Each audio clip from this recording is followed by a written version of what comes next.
Let's go.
Shores King.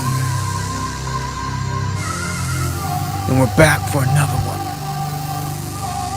This is the Underground. World News Live. Dabu 7. Good evening. How's everyone doing? Let's get a mic check in real quick out the gate. As soon as I see that, we'll get this thing rolling. All right. Wayne the Pain, quick with it. Hopkinson, Martin, who cares? Daniel.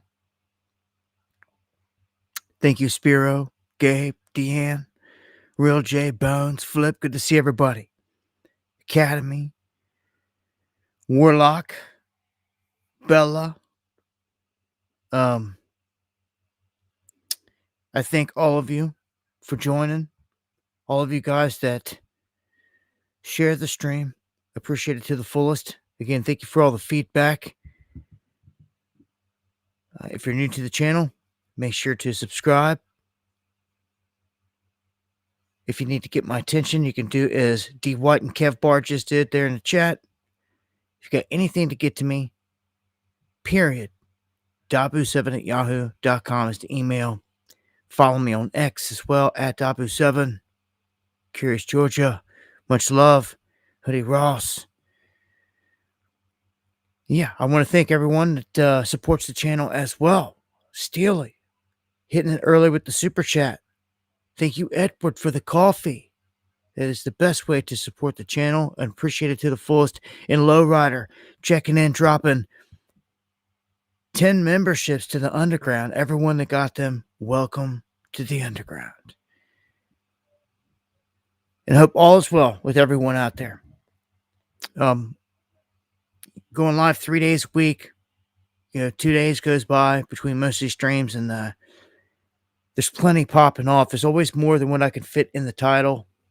Got plenty to cover here tonight. And big love right back at you. Dagger spells. Much love, everybody. Okay, so start this off here with an update in space. I don't have nothing on 3i Atlas this time around. I'm usually dropping videos and doing updates on it. I figured we'd check in on some other stuff. We do have right now this supermoon. We're past the full moon, but like it's in supermoon phase, meaning it's bigger and it's brighter than it normally would be. And that brightens things up. Like I could see it out there right now. And even though it's not totally full, it's still big and bright. Depending on where you're at, the next 3 months at least, the next 3 more moons, 4 in a row, counting this one, they will be at the supermoon degree. So they'll be bigger, brighter, and just lighting things up a whole lot more.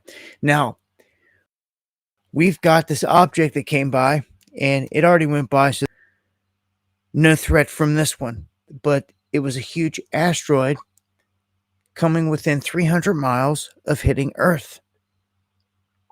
They say NASA only noticed this after it went streaking by.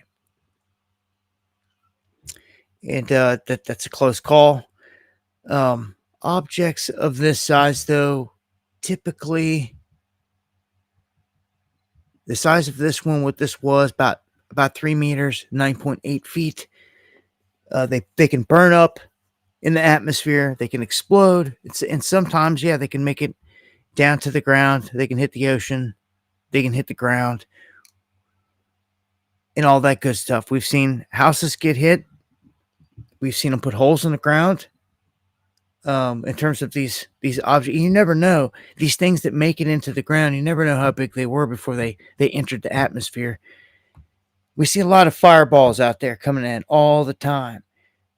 And there's space junk out there as well. You can never roll out. And remember, if you do a little research, if you really want to know this, I remember somebody said that they had one printed out and laminated for when they seen objects burning up in the sky. They could pull it out and they could look. It's a little cheat sheet, I guess, to where they knew what the material was. If it was burning orange, so to speak, that means it's a certain metal burning up. Certain elements burn different colors, and it's just a fact. So when you begin to realize this, you can look at these objects. If it's burning green, and you can know that it's got like copper in it, whatever else. Behold the pale horse. Yeah, thank you, counting the days. Appreciate it to the fullest. And Steve, much love. Drive safe. And if you guys capture any crazy stuff in the skies, let me know. I know I was outside just the other night, and where I'm at, you can see like the Milky Way and all that. If the full moon's not out, you can see way more. Full moon always drowns out any of the other stars. But man, just walked outside, was doing something. It was dark. And looked up. We looked up and seen this object just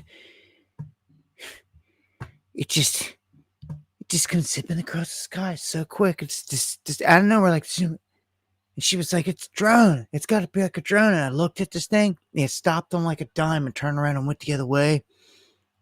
And we could see lights flashing on it. And I'm like, yeah, that's drone way out here in the middle of nowhere, way, way up there. And it was moving like exotically fast. Super fast. Super fast. It all happened so quick. This was astonished. It was so quick. And it was way up there. It just happened just like that. Just walking outside, doing some things. Let's glance up. We both seen it. It was like, gone. You know, just like that quick. It's just so quick, man. I doubt it's blue beam out here over top of me trying to freak me out. Not every little thing in the sky is blue beam. Although, you know, that's its own animal. We're definitely in for a big show coming up. It seems. Keep it pushing here. Go to California. Maybe different parts of California have different rules set up here. I don't know, but California County here reinstating the mask mandate. Yeah, lasts until March 31st of next year. Requires the use of face masks by people in acute care facilities, skilled nursing facilities, infusion centers, chemotherapy centers. Now, you know, to a degree, inside of hospitals and things like that, this is about the only place I'm going to give someone a pass. You know, with all the stuff, the face mask stuff, like, I get it in there. There's a lot of spread of disease and illness and all that anyway. And people are more vulnerable to the stuff in there around other people. But man, at the grocery store, you know, and like at the gas pump, and like I don't want to see you with the mask on. like that's just back to the whole IQ test thing. To me, 100%. We all know what we lived through. At least I hope everybody remembers. This is Santa Cruz County. This is to the south of San Jose and other cities that make up Silicon Valley. So it says, I recommend everybody in West Sacramento wear a mask. This is crazy, man. To even see these things, that ticks me off. All I can hope for is that, you know, by and large, people don't play the game. They know better. Not walking around the streets looking like this. And we seen all the madness. And there's some Fruit Loops out there. You're definitely going to have some that will. No knock on people that need them. You know, someone that needs it for whatever reason. But we all know part of the IQ test, and I can't believe it's being rolled back out until March of next year. And you live in California, let me know if you see anything going on. Again, I know every area is different, but and we've got consumer sentiment cracking. People are just not happy out there. They're paying out the nose for just about everything. Wages have not kept up with this. Not only have wages not kept up, jobs themselves have not kept up. Jobs have been wiped out. The future is not looking great in terms of jobs and everything else here, because a lot of it, as we know, is going to go to AI here. A lot of the places being built as I speak is going to incorporate AI, and it's just not the way that it used to be. You can't continue thinking that way, and you really can't have your kids preparing for life the same way that you did. We did. It's a different animal. There's only going to be like certain fields where like people are even going to be needed within like 10 years. And like for someone that's in high school or get ready to go into college, or, you know, hopefully you don't go into college and get, you know, a scam degree and become a debt slave for the rest of your life. But, you know, it is what it is. Some people can still go and make something out of it. But by and large, people are hurting. jobs wiped out again. And every time I go live, I'm reporting on just another update of things getting worse, like all the time. So now we're in a government shutdown. And that's super suspect to me. They're calling it the Schumer shutdown. Certain government facilities are down. Really, the thing that it affects big, to me, one of the biggest things is this massive object flying by. I don't have anything pulled up to report on it, 3-Eye Atlas, but it's like glaringly obvious. The biggest object that's ever come through our solar system is passing by, and you got a camera right there. And like as soon as it got right to where they could like lock on HD, hit live, they could have shot everybody. They should have, in all reality. But they didn't. They shut the government down. And then these websites got like paused and delayed and all this other stuff. People are like, hold on. Of all times.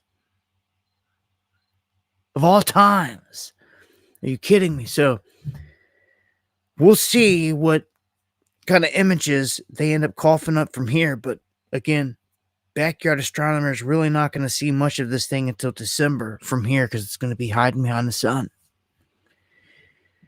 I just think the whole government shutdown thing is the timing of it was super odd of all times. So because of all this, we've got 17% of Americans delaying major purchases. So this is going to affect the holiday season, of course.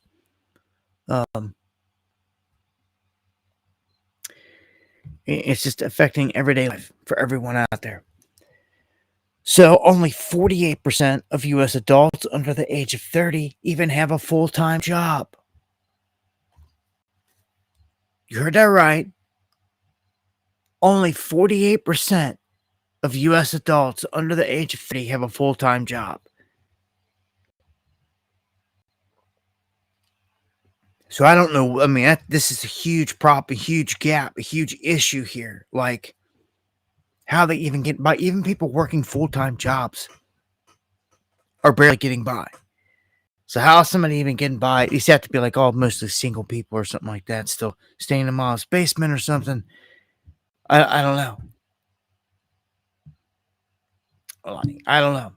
But that's the numbers. And again, jobs getting replaced left and right. By the time some of these people go looking for one, it's not going to be good. I seen somebody earlier saying something else about Vegas, about how Vegas was cooked and everything else. Yeah, Vegas isn't looking good. I ran all the numbers. Much love. Shout outs to Kim. Everybody else that stays in Vegas. She had sent me some information. I went digging further and found more links a few weeks back. And it was reading on all this, and it was showing how Vegas is it's set to implode. That the tourism was already getting cut off big time. People were feeling it big time in that sense. And that a lot of older people own homes there that they rent. And with no tourists coming there, no Airbnb, none of that, they're up a creek without a paddle. And then they state that a major water issue is going to hit Vegas come next year because California ended up winning, I guess, a large part of the Rio Grande water rights. And, being out in the desert, you need that water. So the water's literally going to be flowing through there and this and that, but they got to let it continue to go to California because California gets rights over them. I would like to think that there would have to be some kind of 50-50 deal there somehow, some way. But a lot of people dependent on all that water. So just imagine if that got cut off. Imagine if that got cut off. How many people would be crippled there with no water?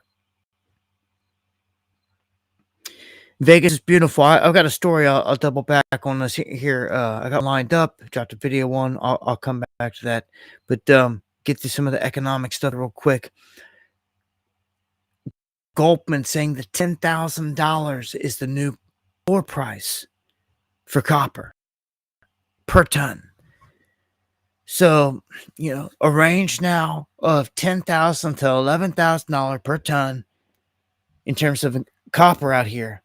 This is going to continue to go up. They say here they're still super bullish on copper prices. How could you not be when the whole system still hasn't even been reset? Everything's going through the roof. The dollar's getting shattered. The dollar's getting decimated. And because of it, gold is running. Gold tops $4,000 flat, not futures. Last time I reported it was futures. This time, 4,000 time ever. And they're talking about a melt up from here. Now, it's already looking parabolic on the chart. Like, I want to say, man, it's going to have some kind of pullback at some point. It's looking parabolic here. It's going to have to come back down 3,500 and then do some up and down, then recover like something.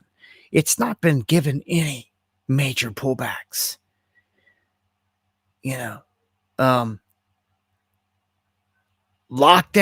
I remember when lockdowns hit, yeah, gold spiked. They had a pullback in 2021 slightly. It was still kind of in a channel, so to speak, around $2,000. And you can see where it hit there, literally. You can see where it was hitting here. This is a ceiling for sure. And it finally broke through. And look what it did. When it broke through, it's gone bananas. And it's just, it keeps legging up. Right now, it's in the most parabolic phase it's ever been in, that we've ever seen. Right now, that speaks volumes to what's going down out there. A lot of people are like, oh, it's great, but do you know why it's doing this? It's because everybody's diving into gold, buying gold up globally at an accelerated pace. This is more than just the Chinese. This is a ton of different people that are hedging their bets because they see what's happening here. No one wants to get caught holding worthless dollars in the end. This is why they're going to have to save the dollar by backing it with gold or something at some point here. They're going to have to. Because I tell you this much. If China or Russia or anybody came out right now and backed their currency with gold, it's over. Over. Everybody would ditch the dollar and they would go running to the currency that they could go into a bank, exchange the note, and get pure gold for, or silver, or whatever. They could back it by a basket of things, which has been the talk and what they're all threatening of doing. So, gold's not a lot. I just told you. Copper, I just showed you. Copper on a tear, gold, record highs, going parabolic, for crying out loud. And what's this one say? Futures of gold rise because of what? People need to get familiar with this. Global debasement of our dollar. What is debasement than breaking away from our currency losing its value? And it's been doing this since it was taken off the gold standard a long time ago. It's just been eroded away. Now, if it would have never been taken off the gold standard, we would have, bar none, the strongest currency out there. And I don't know, the whole game would be different. That'd be like a super strong currency. But the money masters didn't want it that way. We're now stuck with worthless monopoly money. Everybody is, for the most part. Silver, yes, at $48.95. There's a ceiling that is at 50 here. Let's look at silver. Let's dive in. A lot of people wondering, will this pull back like 1980 and 2011? I remember the 2011. I was born in 80, for crying out loud. I don't remember that one. But here you go. Look at this. $50 critical resistance level. I guess there was something called the Hunt Brothers driven spike in 1980. quantitative easing spiked it in 2011, and when it pulled back down to the zip $12 to $15 range right here, man, this was the range. This was the range. It was here, like right down in this, right before it lifted. It was in this, like the $16 range when I reached out to all my cats personally and was like, look, if you want rounds, let me know. I bought a bunch of shot. I let everybody put in an order. I melted everything down, pure silver rounds, stamped them all out, weighed them, mailed them all off, and everybody's got rounds to barter with, which is what someone around you should be doing. And again, if you don't know nobody doing it, you got to be the change you seek. I didn't know nobody doing it, so I went out and I bought a smelter. I never did any of this before, and I did it. Okay, people are gonna have to start doing these things, or just gonna have nothing. When times get rough and hard, which they're going to be there. They're going to go there at some point. They're slowly doing it, as you can see, but like one or two big events, like massive events, economic 9/11 type events, it's going to leave people hurting. Precious metals, though, as you can see here, they're calling it the 2025 precious metals bull market. Silver's about, just by looking here and where it's going, I'm going to say it's going to blast through 50. Who knows what it does, 60, 70, have a pullback, maybe back down to 50 or somewhere back down in this range. I could even see it coming down to like back down 35 at some point if you're lucky. That's if you're lucky. If it pulls back down there, that's buy all day long, without a doubt. Any pullback on silver, I mean, look what we're talking here.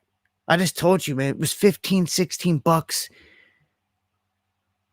when I was kicking rounds out to all my peoples. Okay, just a couple years ago when we were warning everybody about this, and look where it's at now. You know, it's gone from that to double to triple and about to break 50. I mean, you're in the right state. That's all tax free anyway, and that's just a few years. The investment on that has been insane. No one can complain. If there's anything I've ever told you to do, it's to buy silver and gold. And I'm telling you right now, it's the payoff of payoffs. Just because it's a physical asset in a crisis situation when the lights are out or with your neighbors. But don't get it twisted. Not all your neighbors are going to want silver and gold. You need to really find out what they want. That's how the real world works. Like, you need to talk to some of these people. Figure out what's going on. Because the government wants to take this to surveillance money, and they're going to do it. They're doing it right in front of their faces. You know, the MAGA movement didn't want CBDCs, but they gave them blockchain anyway, and they didn't seem to figure out what's going on. Maybe they did, but they're not saying a word because they're afraid it'll make them look like fools or something. I don't know. At some point, you have to face the fire and the truth on all this. All the pedo stuff, like all this stuff. Anyhow, the rest of the world is moving ahead with surveillance money, which is a CBDC. The European Central Bank accelerating their CBDC, or the digital euro. And that's what's happening. All these currencies globally are doing this. And the United States, again, pushed the Genius Act so they could peg, tether all these cryptocurrency stable coins to the US dollar and make them the dominant currency there before anyone else could do it. Because again, there's a big race out here in terms of who's going to dominate in crypto and who's going to dominate in AI.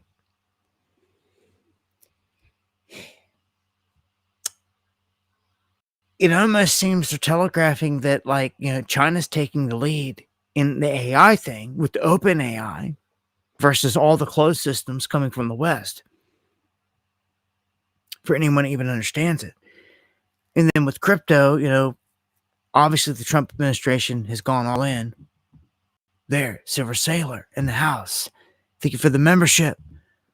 Salutes. Much love to you. Hope all's good, Japan. Wow.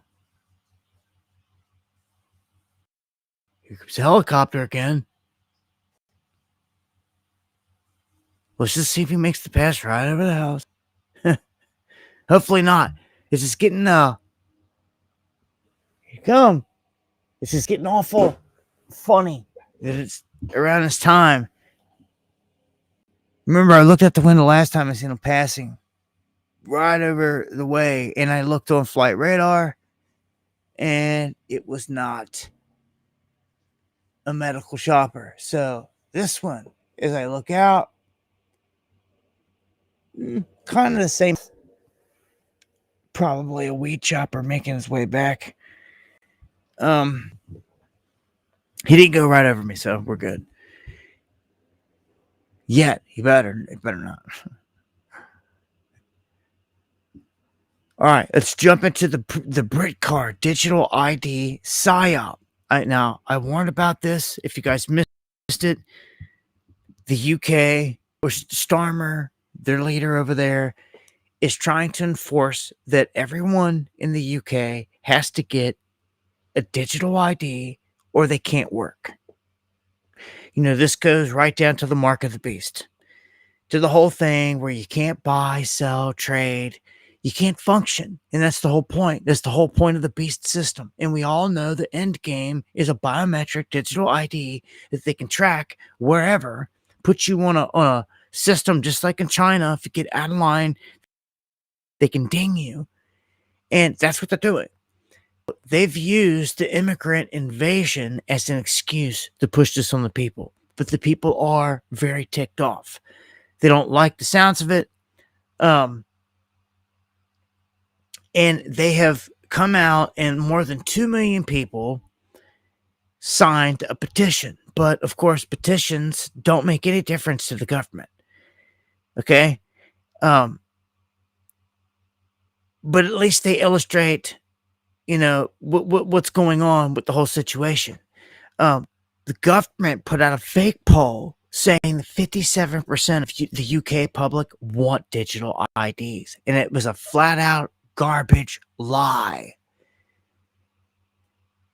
And see, that's all they got to do is just put out stupid fake poll numbers like that and then put it on the evening news and brainwash everybody in the living room. And come on, man. Everyone should be past this point of listening to the mainstream and the narrative and see that it's all government propaganda. So for my people over there dealing with this, I wish you luck. I know every country's fighting their own battles, but I'm ready to see people rise everywhere. And I'm really ready to see someone and it doesn't matter if they do this or not, because if somebody rises to the occasion and they overthrow corruption in their country, what's going to happen? Their buddies from other countries are going to send backup and they're going to come and try to assassinate them and all that good stuff. Again, if Muammar Gaddafi didn't stand a chance against this beast with his war chest and everything else he had, I don't see a person on this planet right now currently that stands a chance at all. If there was righteous guys maybe somewhere, but none of these billionaires fit the script. They're all part of the club. Go to this next one here. Talking about AI. And I just want to point out here that, I said it before, we need to be training AI to do good things. Nobody's doing that. Nobody's out there training a version to do righteous things and none of that. David Sachs is saying that the Democrats are plotting to unleash what he calls, or they're calling, woke AI. And that they're going to begin pushing this out of California, and that yeah, this just, I don't know, man. Woke AI now, but it just shows you that it can be weaponized. The wrong group of people can push whatever agenda they want with this stuff. There's a little clip here I'm going to play. Let him explain this here a little bit. Regulatory frenzy that's happening. So all 50 states have introduced AI bills in 2025. There's been over 1,000 bills in state legislatures. 118 AI laws have already been passed across the 50 states. The red state proposals for AI in general have a lighter touch than the blue states, but everyone just seems to be motivated by the imperative to do something on AI, even though no one's really sure what that something should be. Exactly. And there's no real agreement on like what all these AI regulations are supposed to do. So they're just making things up. Or what the risks are. Yeah, that's what I'm trying to get at. So Sax, let me ask you a specific question. Yeah, well, I was going to finish the point about California. Okay. So look, California, they've kind of gotten to this point where now it's about reporting on all these safety risks. And if this is all it was, then it would just be basically a bunch of red tape and it wouldn't be so bad. The problem is that you've got to multiply this by 50 states. So you've got 50 different states, each with their own reporting regime, which is going to be a trap for startups. They've all got to figure this out about what they're supposed to report on, what the deadlines are, who to report to.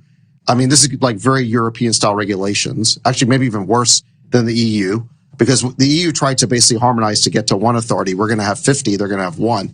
But the other problem is that this is just the camel's nose under the tent.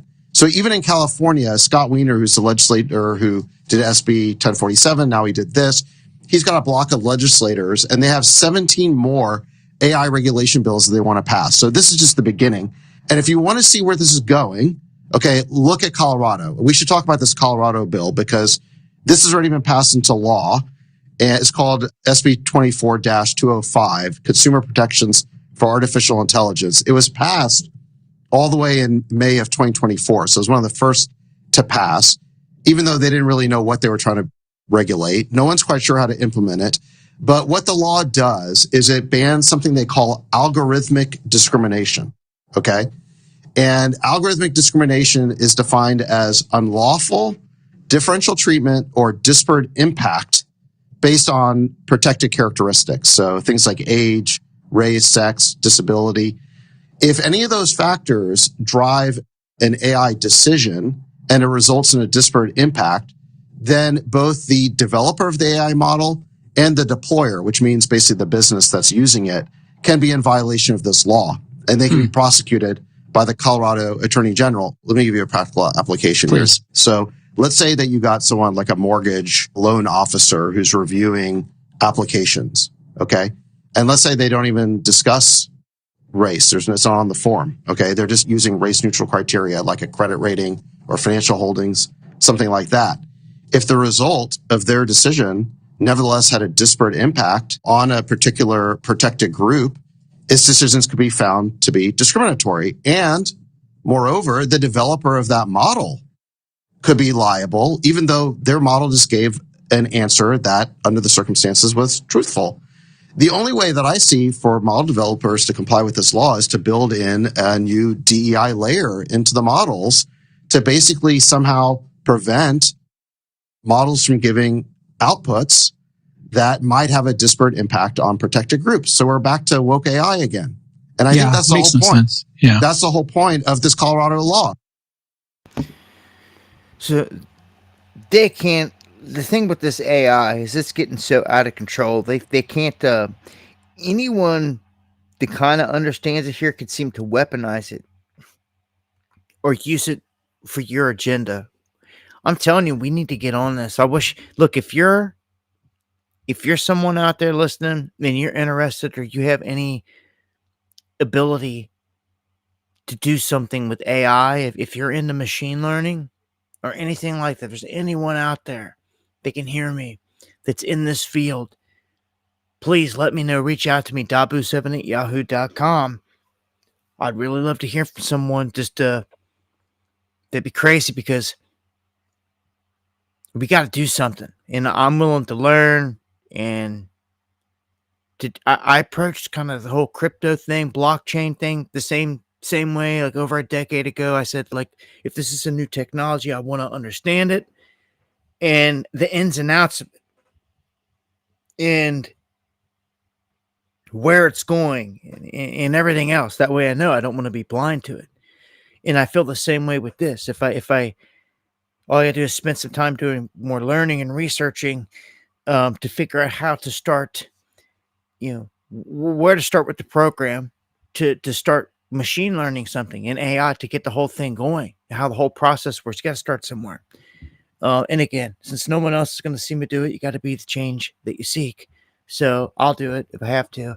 And I don't mind because I would rather learn about all this. If I could learn how to, the machine learning part, once you got that all down, because things aren't always as hard as you think. Like everyone always thought that crypto and all this stuff is going to be difficult and blockchain, and it's really not. And then we dove in, and next thing you know, we were learning on how to run bots and build bots off TradingView and all the and stuff like that. Stuff we never thought we'd be doing, but once you learn it, it's not that hard.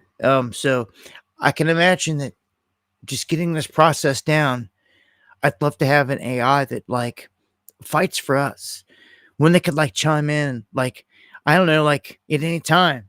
Imagine if I could create one right now, an AI that scrapes all the feeds and is trying to find, I don't know, the next FOSS event, the next staged event. Huh?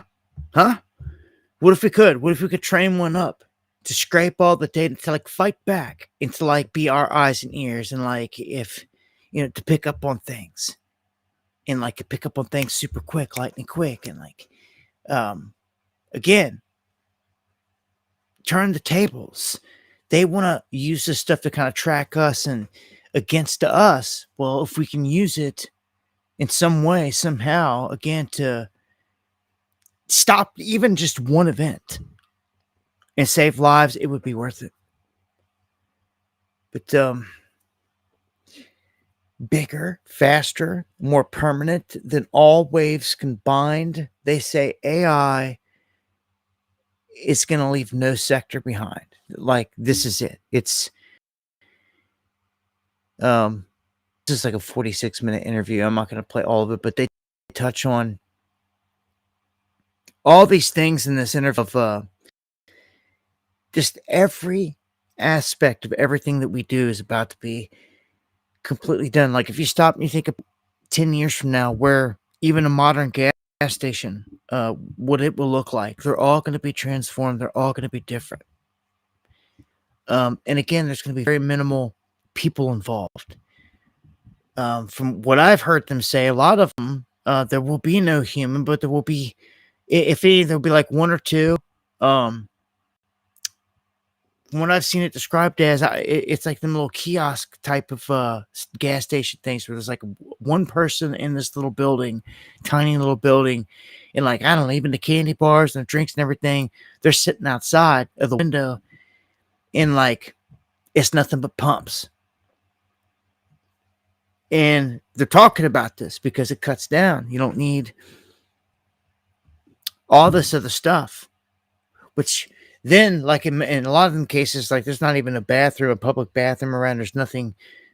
There's all the other things are not there. Fountain drinks, all the other option of all the stuff, the convenience store vanishes. It's condensed down into one little thing with one person. Maybe not even a person there all the time. Because I pulled into them and there haven't been a person even in them.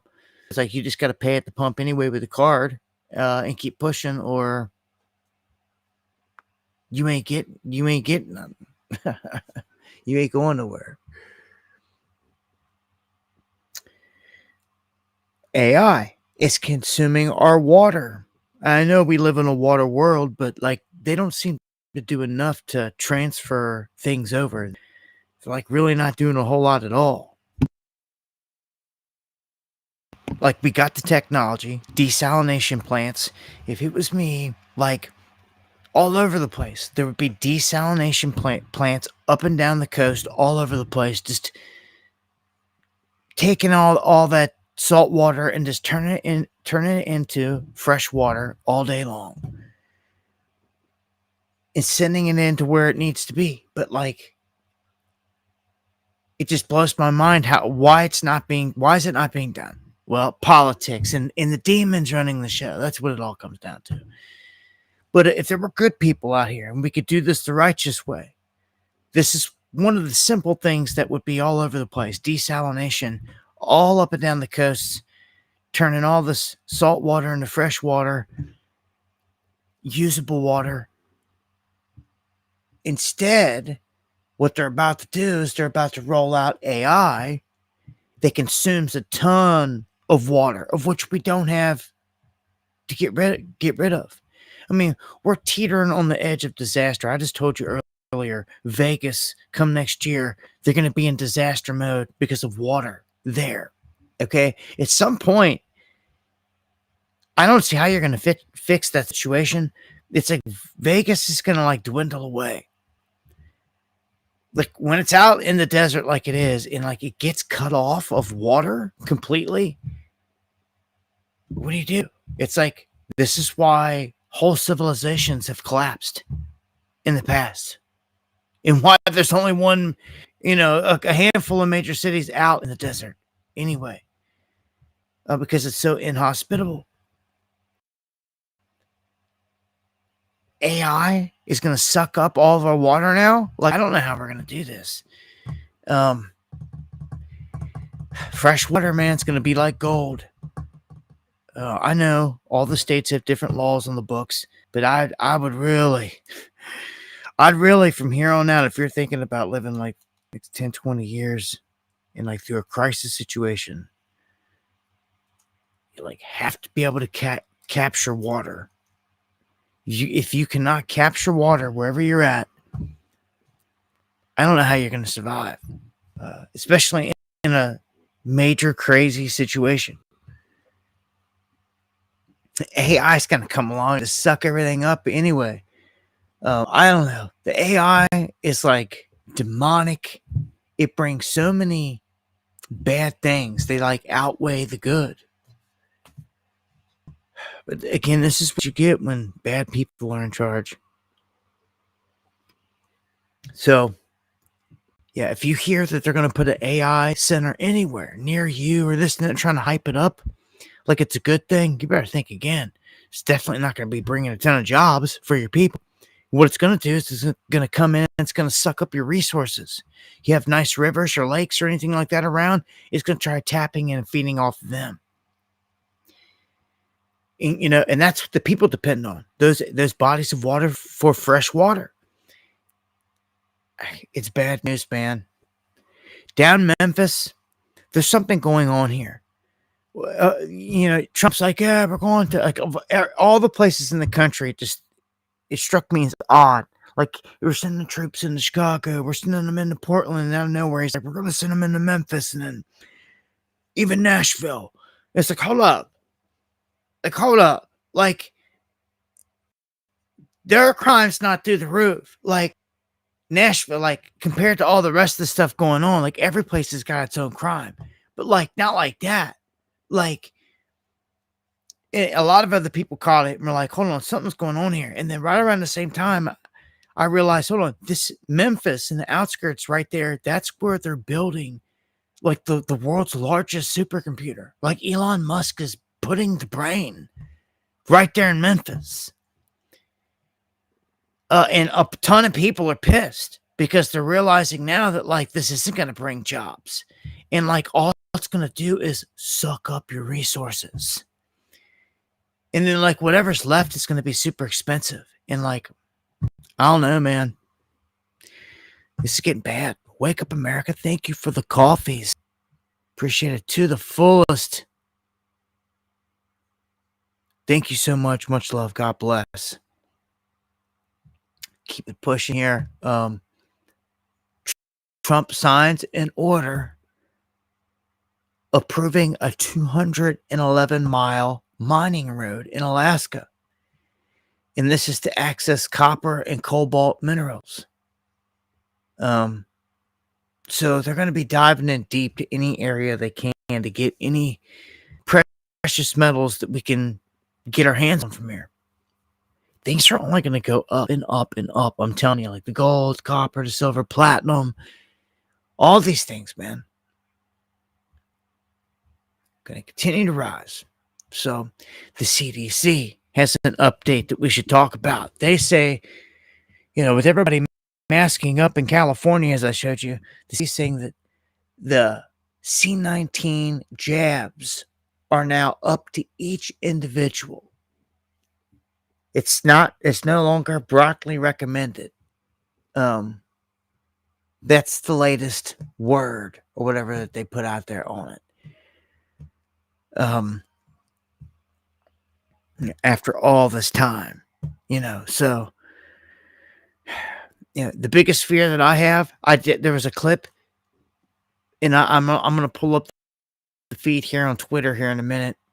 And I'm going to show you some clips I've got shared over there on X, on the X feed. One of them is Bill Gates is back. He crawled out of his hole. He's back, and he's talking about pushing all these technologies. And I warned you, he had a meeting with Donald Trump in Mar-a-Lago. They had dinner earlier this year. And I told you right there that if Trump didn't have him arrested, then these guys are plotting. And they came out and told us they were talking about mRNA. They said that. What does that tell you? I mean, stop and think about that. Marinate on that. Think about it for a second.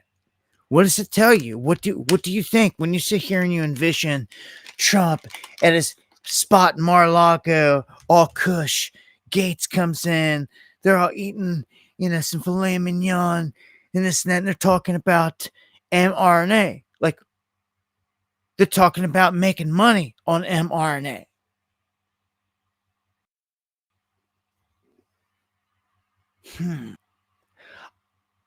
How could they possibly make money? I don't know. Maybe a huge event that matches the lockdowns and everything we just went through, the beta test we just went through, but the real deal. It's just scary this goon's back on the scene. I'll pull that up here in just a second.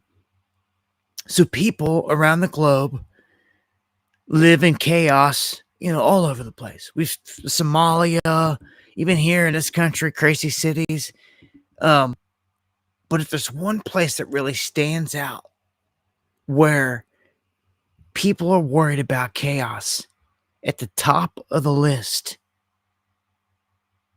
above South Africa and above Brazil,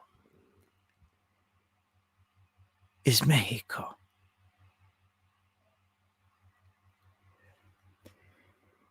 You can't.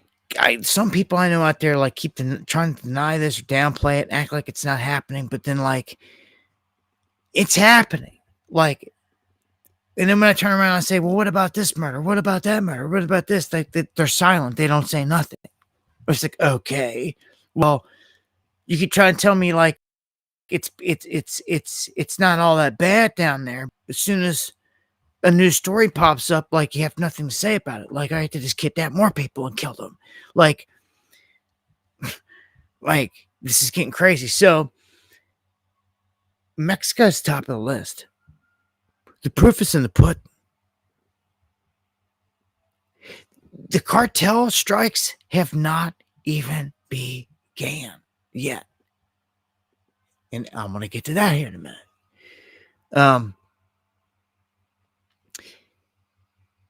An update here, though, and I've got just a couple more updates. We're going to dive into political stuff for the second half. And this is one of the last updates I had. This one goes to the Palisades fires, all right, which were highly suspect and everything that went down there. And everyone's got their opinion. I already seen people arguing over this in the comments and all this other stuff. It's like, why are you guys bicker over the smallest stuff? Florida man has been charged in this whole thing. Now, look, some people are going to sit there and say, oh, it was this, it was that, he's a patsy, or blah, blah, blah. All right. People are free to think what they're thinking. Yeah, we know there was some crazy stuff attached to all that. Yes, that's all true. Okay, but this guy has been taken down. And let me tell you how they caught him. Okay? Okay? This right here should serve as a warning to every that uses AI, that uses Chat GPT. I'm gonna tell you, even Google search looking something up, anything like it. This cat asked ChatGPT to show him an image of what a city looked like that was burnt down. Okay? And he did it from a cell phone. That data and the cell phone location data put him at the epicenter of right where the fire started when it started. That is how they busted him. Because of how he was using social media and electronics and his searches. Okay? The AI will snitch you out. I've told you, I've showed you this already. This is another instance. The AI is here to catch you and snitch you out left and right. And people are finding out the hard way, like here. So don't, like, you may be sitting there debating somebody on something, and like you could look something up and like innocently type in something like, I don't even know, like there's something incriminating, and like it's gonna flag it, and like they could look into you at that point. That's where we're at. This is like Minority Report. It's nuts. And again, your cell phone is the biggest tracking device you've ever seen in your life. Everyone's got one. It's dying to have one. Every single person everywhere. And they can listen to everything you're doing right there. They can track you. They can listen to everything you're saying. They know everything. It's like they know everything. And like, it's crazy how much people are tracked, and they're concerned about privacy and all these things, but yet they're tracking everybody like rats. And your data puts you just about anywhere and everywhere. So there is no privacy. As long as you're carrying a phone around or electronic device, there's no privacy. There is no privacy. They're tracking you like a rat. You better be thinking about these things. And again, you better be thinking twice before you go asking ChatGPT something crazy. It will snitch you out. Straight up. All right. Shift the gears here. Where are we at? Let me go right. Top of the hour exactly. All right. Angry Texan says buy flip phones. Much love. Salutes. Everybody out there. Everybody just now checking in here. Top of the hour. Thank you for joining us.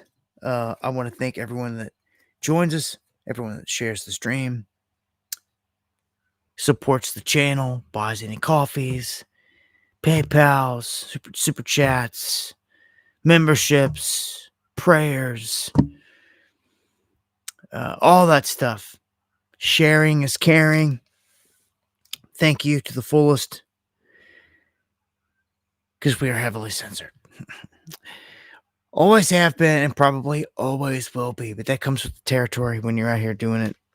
Real deal.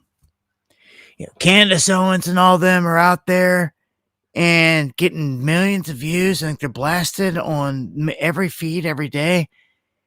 You shouldn't have to question if they're a part of the show.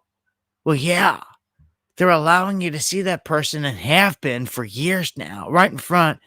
And so much to you like them. I would say so. Well, you got the real deal sitting right here. Not to brag or anything, but you got somebody that is the real deal right here that's done this, the real deal from the ground up, from the gutter, the real deal truther right here. I'm an example of what they do. They hide you. They put you in the dungeon. They do not let you grow. Literally, I've been like stuck on pause, on a mute pause over on X, like for, it's probably going to be for an eternity. I don't go backwards. I don't go forwards. I don't go nothing. I'm flatlined when you look at the data. It's nuts. I've taken screenshots and shared them and even tagged X people. Like, tell me, show me how when I get notifications every day that new people are coming in. What are you, just removing them on the back end? How am I always flatlined and it never moves? How when I'm active every day and like somebody that posts stupid crap over here could pass me with followers because I'm that freaking censored? It's pathetic. It sucks. And they want you to get pissed off, frustrated, and quit and all that. But that ain't happening. You got to come kill me. Which I don't think you got the balls to do. So it's what it is. Let me shift gears here to, hey, if you think you got it, bring it, big boy. I swear somebody just hollered outside, way outside. That is crazy. You sit there listening to me?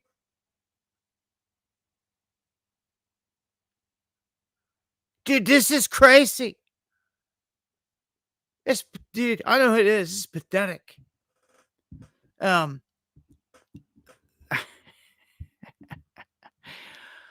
right, I'm gonna stay on point with this. That was crazy.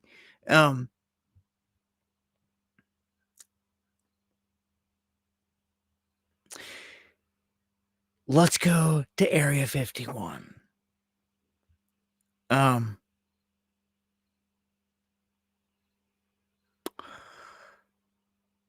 you ever been? This is one of the things that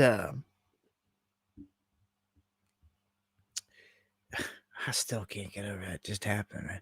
And they're still listening. I know, that's just the crazy part. So, I mean, anyhow, I went out here with Spiro in Cannons. I think Spiro was out there. Still out there, maybe.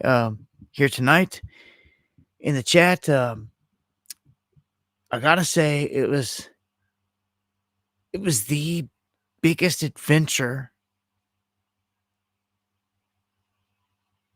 top of the list adventure run that I ever made. I've gone to a lot of places, done a lot of things, man. Seen a lot of crazy stuff, like Georgia Guidestones before they got taken down, all kinds of different stuff. But this was, I don't know. It was the mission part. We had to plan, and like I aired it out, I let it be known. I said it right here on this live stream, on this channel, on this live stream. I let it be known all of our intentions. I didn't keep it a secret or nothing. I let it be known, like, this is what we're doing. We're going there. We're coming, boys. So get ready. And I really felt like they did get ready.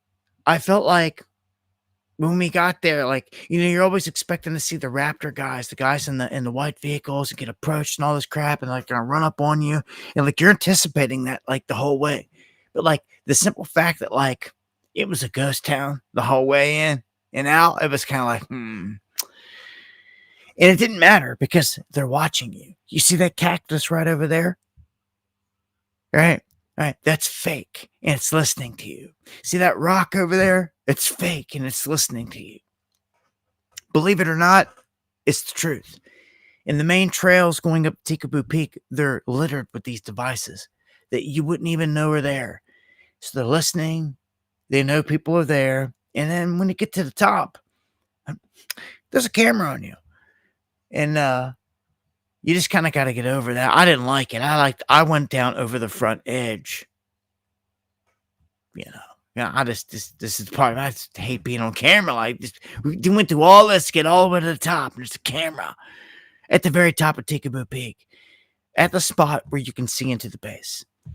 And I didn't like it, and you wouldn't like it neither. Because you're out in the middle of nowhere. Beautiful views, beautiful expanse. 20 by 25 something miles away from Groom Lake, from Area 51. And for a base that's not supposed to exist, you're sitting here looking at it. So we went. I've got a whole video on it. I dropped a video today, and there's a link to it in the description. All you got to do is go to my videos and type in Area 51, and you're going to see it's called My Journey to Tikaboo Peak, Area 51. And I went with Cannons and Spiro. We had to ride four-wheelers to get halfway there. Then we had to ditch them. We had to go the rest of the way on foot. And like, dude, it was a mission. But it was like one of the missions, like, I'm sitting here talking about it, man, because it was like so exhilarating. Like, he rolled the four-wheeler on the mountains up there, and you're way up there. You're up there so the air's thin. It's hard to breathe. Like, when we got out of there, every piece of beef jerky we had was ate. Every drop of water we had was drank. Out of Camelback, like, it depleted us. So those were lessons learned the first time around if I ever go back. But I put that all out there because when I show you this right here, this is what you got to go through. You come up to Alamo. If you look at this map, and why I'm bringing this up is this story just came out a couple days ago. They've been sitting on it.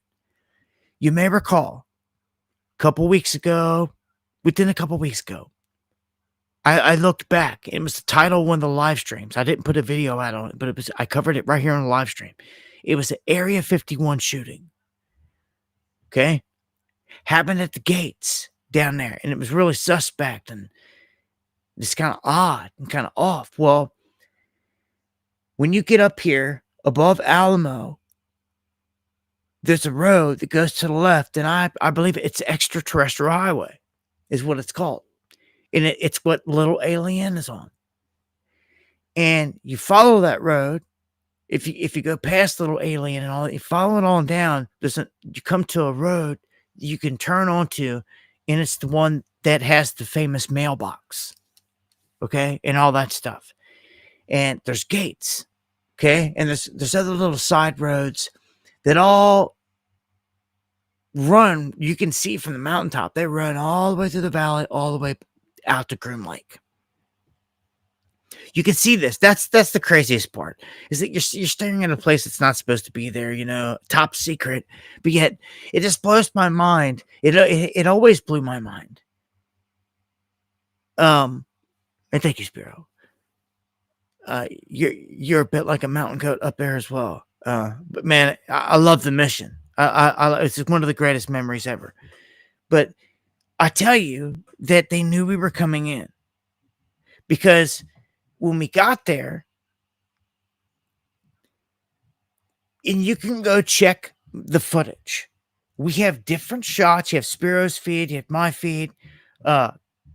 Like Cannons, there was something going on with his chip, where it was acting up.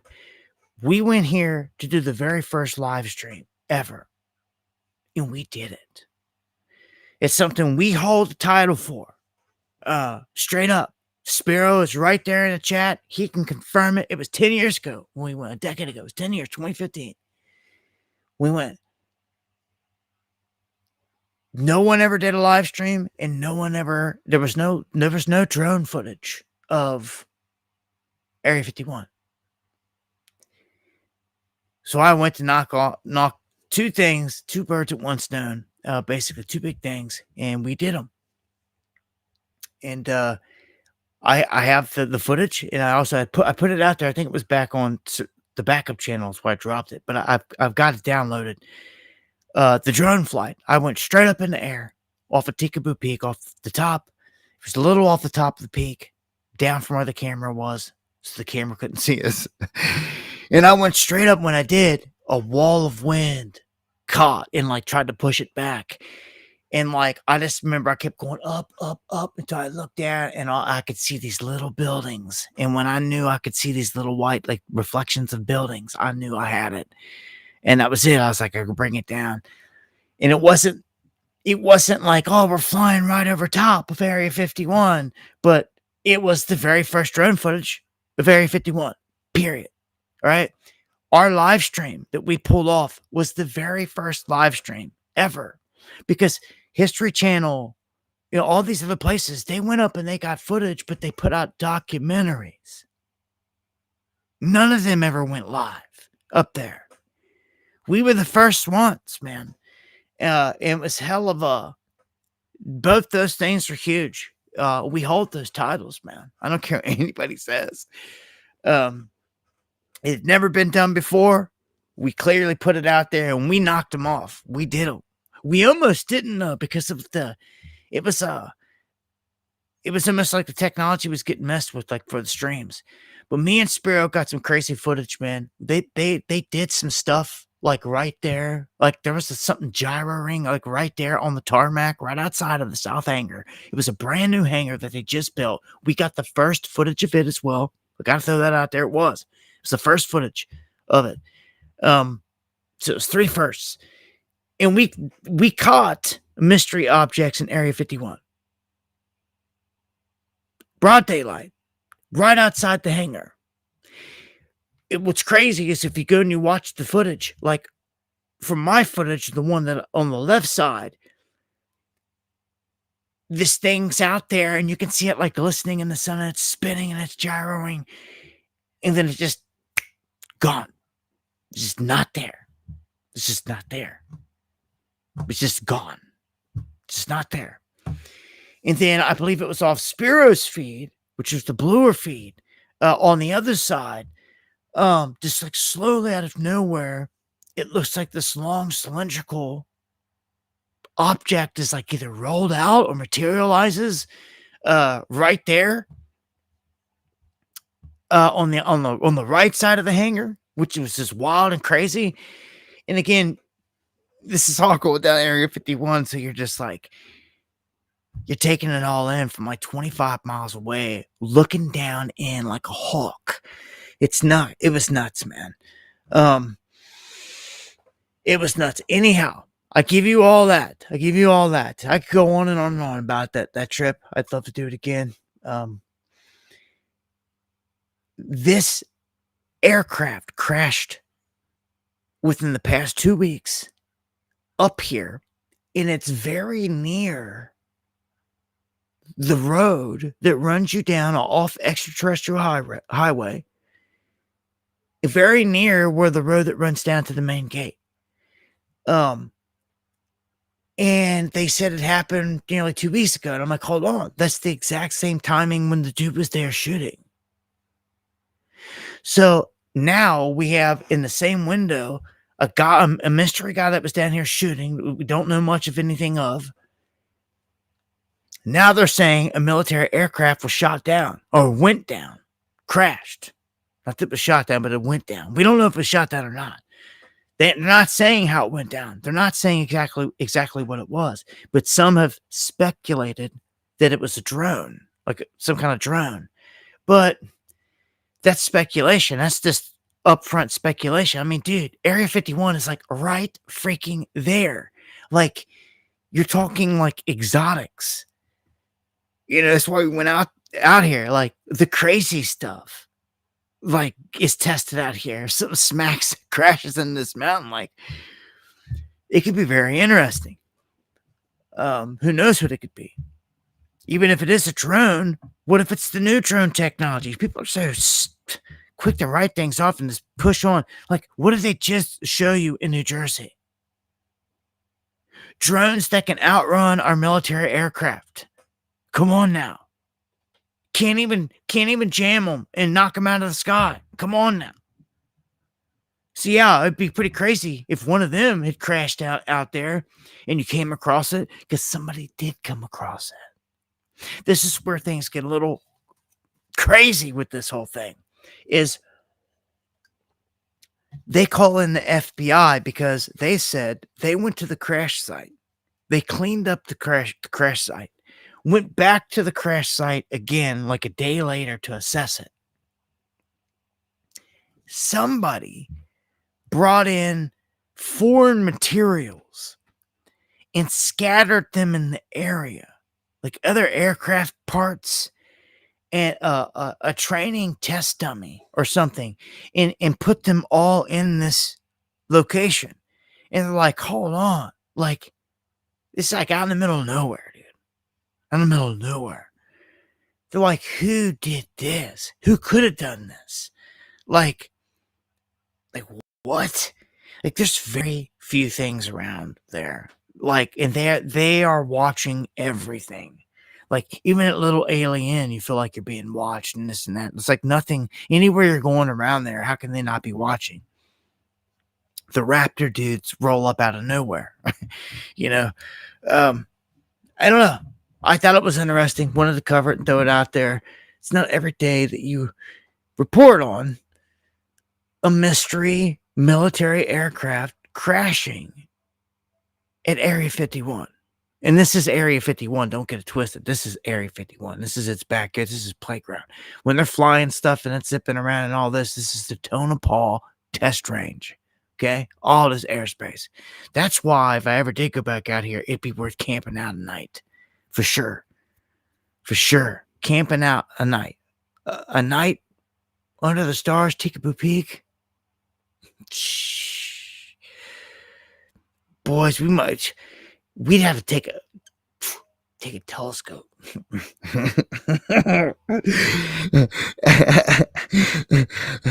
And like really get down tight in on that base. You know, like, I don't know. We keep coming back to it. Like, I don't know. There's nothing else really like it. Maybe there's a couple other locations. I know there's S2 in other spots, but a lot of them are underground. Even though they're underground, I mean, so is Area 51. A lot of it is. I don't know if any of those other bases got up, you know, from however many miles away where you could actually see it. It's so unique.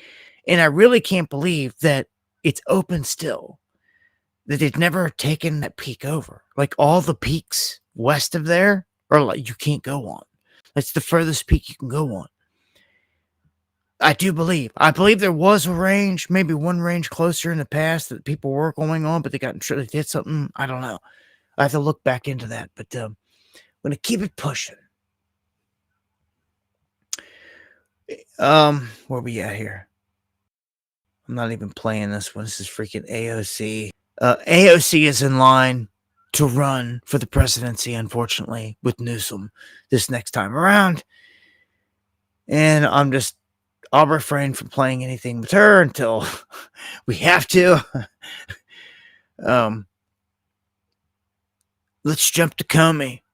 Comey gets indicted. We've been waiting for something to go down here. He pleads not guilty. He files motion to dismiss the case, challenges the U.S. Attorney Lindsay Halligan's appointment, and this is going to be a back and forth. I mean, he's in there now. We'll see where this goes. We call it a puppet show all the time, and it is. It's a lot of theater. Are these guys going to serve some hard time? That's the big question. Like, you can bring them in, depositions, do all this other stuff, but are they really going to go to jail, serve some time? It's someone like Comey. Like, let's see what happens here. We're supposed to have the Clintons coming up that were supposed to give a deposition. That didn't get canceled. I got to dig up the update on that. Because I thought it was like here anytime next week or so. They're supposed to be coming in. I'm going to play this here on Eric Trump. Talking to Cuomo about all this stuff. Say it looks like the administration is going after its political opponents now and doing exactly what you say you oppose. What, Comey? Because I mean, it seemed very clear to me in the congressional testimony. I don't know, just watching it, I certainly seemed like he lied to me. I mean, I'm also wondering what an FBI director is doing, taking memos from the FBI and leaking them to the New York Times. I mean, Chris, I'm a guy that hopes that the FBI director would be keeping planes from flying into buildings, you know, keeping our country safe, keeping the Western way of life safe. Instead, this guy is, you know, communicating every single day with the New York Times. I mean, I'd hope a lot better, but I find it so ironic that you're literally one that's pushing back on the weaponization of government when the very same people that were coming after us, you know, went after your brother, you know, like hounds. I mean, they did everything they could to destroy his governorship. They did everything they could to destroy his life. They did everything they could to destroy you. I sat in that same seat. The only difference is my last name wasn't Cuomo. My last name was Trump. They were trying to destroy my father. And by doing that, they were trying to destroy me, and they were trying to destroy the Trump organization. They were trying to take all our assets and strip our name off of every building in New York City. You've been on the receiving end of the very same people that I've been on the receiving end of. And so to play coy with me as if this isn't happening in the United States of America just seems ironic and foolish given what you've been through more so than anybody. Hold on a second. What did you just say that you think I'm doing? I'm asking you questions about whether or not, if something is wrong, it is also wrong to do the same thing when you get back in power, which certainly happened the first time the administration came in. You went right after Biden, and I don't mean you weren't part of the administration. I'll get to you in a second in terms of what's going on right now. But if you think I'm playing coy, you don't know me as well as you should. Chris, I'm not playing coy. I know what happened to me, Chris, Eric. did we, I'm saying Chris, that and it was what is happening now looks like what was done to you. That's why I'm asking the question. Did we raid Biden's home? You know, did we try and bankrupt Biden? Did they come after us? Did we weaponize every AG and DA, you know, against Biden? Did we do that against Hunter Biden, who had a laptop from hell, pictures of cocaine, illicit drug use, prostitution? You know, did we do that? Did we make up a dirty dossier about Biden? Did they try and destroy Biden's marriage? You know, was any of that true? I mean, did we make up stories that Biden had secret servers in the basement of his home communicating with the Kremlin in Russia? You know, did we strip Biden off the ballot of multiple states? Did we take Biden off of Twitter and Instagram and Facebook and try and silence his voice so he couldn't communicate? Did we put Biden in a courtroom every single day? 91. You know, he's got valid points.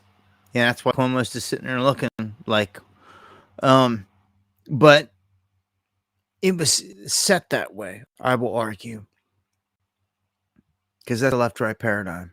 And these guys are just pawns in it. They're so much of players in this game, but I don't even think realize half the time. I don't know. I do know per this poll here that nearly 80% of Americans favor the deportation of immigrants who are here illegally and that have committed crimes. I don't know what the other 20% are thinking. I don't know why you would ever want, I don't even know why it's not 100%, but like, who would want rapists, killers, criminals here, period. Yeah, unless someone will say, "Oh, it's my daddy," or it's this or that. Like, you know, I don't know, but that's 80%, man. It's a large number. They ain't having it. People are sick of it, and this is what's justifying the ICE raids, the ICE stuff in every town. If they didn't have all these people there, they're really, I guess they could argue crime, but. Look, man, I'm under the impression that they're pushing for civil war right now. They're starting this in Chicago. They got it going in Portland. They already went in and out of Cali. They're targeting Memphis, it seems, next. And any other sanctuary city or town, any other one. Like, if it comes out of Trump's mouth, you better watch out. Like, it's literally like mafia. Like, he writes your name on a piece of paper and his enemy's gone. Like... Yeah, he mouths your city, your major city, that may be Democrat stronghold or something, a sanctuary city or anything like that. They're coming. You're on the list. He mutters the name. It's over. You're gonna have troops coming. You're gonna have stormtroopers coming. And see, I ain't about none of this. We have a constitution. Posse comitatus is real. He's done been declared violating it by a judge, and no one's doing anything. It's like he's above the law now? Like, and they're basically saying, screw the law, we're going to do what we want, we'll deal with the law later. And that's nuts. He's overriding the Constitution as much as possible by the whole Title 32 stuff when it comes to these troops. Now, what this means is like, you know, Posse Comitatus says you cannot use troops to police the people. Okay? Can't send in National Guard with the barrel of a gun, stopping people at checkpoints, policing them, doing all this crap. That's not what you're not allowed to do that. That's what Posse Comitatus stops. They try to go through loopholes, like I said, to go around that, to where they'll bring the National Guard in legally. What they're there for is, like, if ICE fights these people on the street and rounds them up, they'll throw them back behind the front line to the National Guard and then, hogtied. And then the National Guard can pick them up, ID them, run their biometrics, fingerprint them, transport them to whatever facility. They'll do all that type of work. But they can't do the front line, hands-on, arresting, and all that type of stuff. See, there's different ways around it. Now, I don't like this period. I believe the answer to all of this is to fix your own problem. If you're a city that has out of control of crime, hire more police. Well, we don't have enough money or funding for it. We'll make it. Pull it from somewhere, because this is a bigger issue. You got all this money for all this other stuff. Make it. Okay? Make it happen. And that's the thing. Your police force have got to grow the kahunas and actually be righteous here to stop things. Because if you don't, you give the feds the perfect excuse to come in and do it for you, which is what they're doing. Then it becomes like a civil war. We're in like civil war right now. Like, look at Chicago, for instance. The police won't go help any ICE. ICE called for backup. They got ambushed the other day, surrounded by 10 cars. They called for backup. It was waved off. All them people could have been killed, like Mogadishu or something. No backup coming, this and that. And people are straight tripping on the whole thing. And they should be. Because of what law enforcement stands for. To come and help anyone that needs it in that instance. But they got political. They pulled it. And what this shows is now the mayor. Now listen. The mayor and the police with badges are on one side. And on the other, it's not protesters. But it's the federal government, is ICE and the National Guard. This is like civil war. As soon as these front lines clash, you will see something we've not seen yet. You will see police with badges clashing in the street against what's supposed to be their backup or their unified brothers or whatever. But no, you were going to see that. That's where we're at right now. The mayor wrote an executive order in Chicago saying that the feds can't come in and use any of the property for staging, for any of this, any of the business properties, like any of it. Who's going to stop them? Who's going to stop them? Your police that can't even police the streets. That's why we're in this to begin with. So you won't muscle up to go solve the problem on the street, but you're going to go muscle up to fight ICE. This is about to get crazy. And it's about to be replicated in sanctuary city after sanctuary city after sanctuary city. And they're just getting started. We got years of this under this administration. Years. So again, what's the answer? So what do we do, Dabu? What's the answer? I mean, what's smart up would say? I just gave it to you. Your local police force needs to grow a pair. They need to handle business, and they need to check the crime. That's what needs to happen. Largely. Okay? Start deputizing some good old boys and some people that will do it. Let's listen to what the sheriff says. Hello, I'm Sheriff Grady Judd. I've spent my entire adult life in law enforcement, and I have never heard of one law enforcement agency not helping another when they call for help until this weekend, when a chief of patrol where the Chicago Police Department instructed the police officers not to run in and help their colleagues who were calling for help, who were under attack by a bunch of people clearly violating the law. That's scary. Let me give you the antithesis of that. We had a single man resist ICE agents and get away from them in our community. We sent a helicopter, a drone, K9, and 50 law enforcement officers to surround an area, and we found that guy who violently resisted ICE, and we locked him up in jail where he should have been. If you allow anarchists and criminals to run wild in your community, people will die. People will be shot. Now, let me say this. For other law enforcement leaders across this state and nation, you need to be standing up saying the same exact thing that I am. Because when you have a breakdown of the rule of law, when you allow anarchists, criminals to take over the streets and attack law enforcement officers and then not send them help, that's a slippery slope, a real slippery slope. Hey, I agree. I'm telling you. Look, all right, you know how I feel about the feds. F them. I don't like the federales.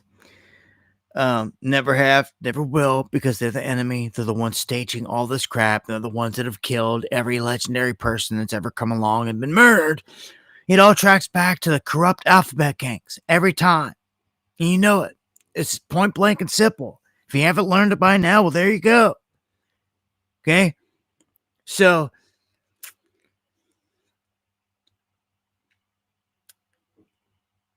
he just made a very valid point.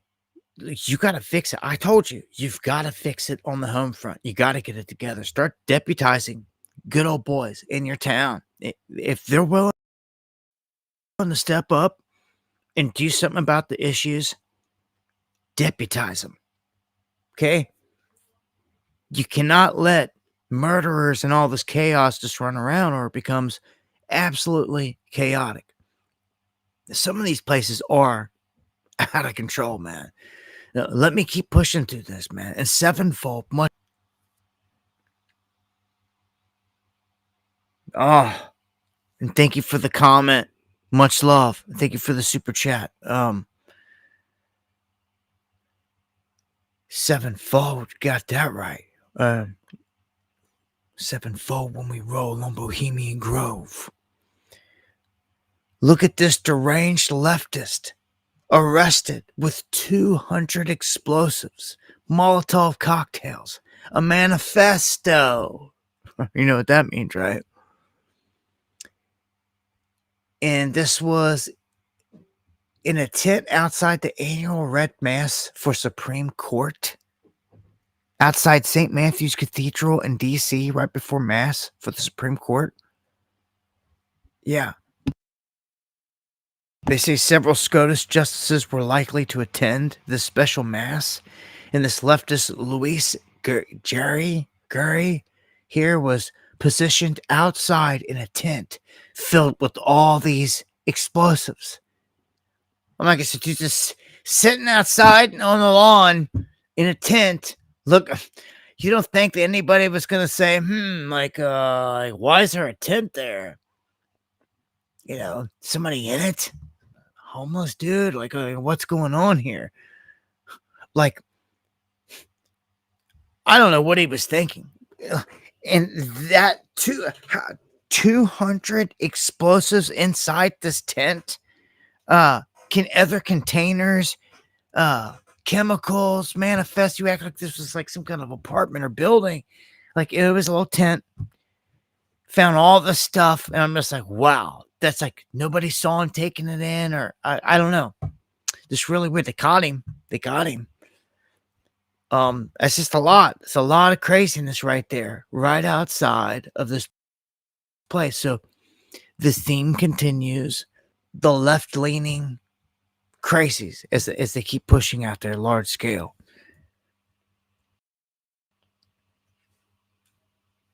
I bet you the next one's about the same, huh? Another one. A lib arrested over assassination messages to a GOP rep. The lawmaker's kids were threatened too. Huh. So this is the piece of work that wants to threaten people's children. See, once you do that, you've crossed the line. One there's no going back from.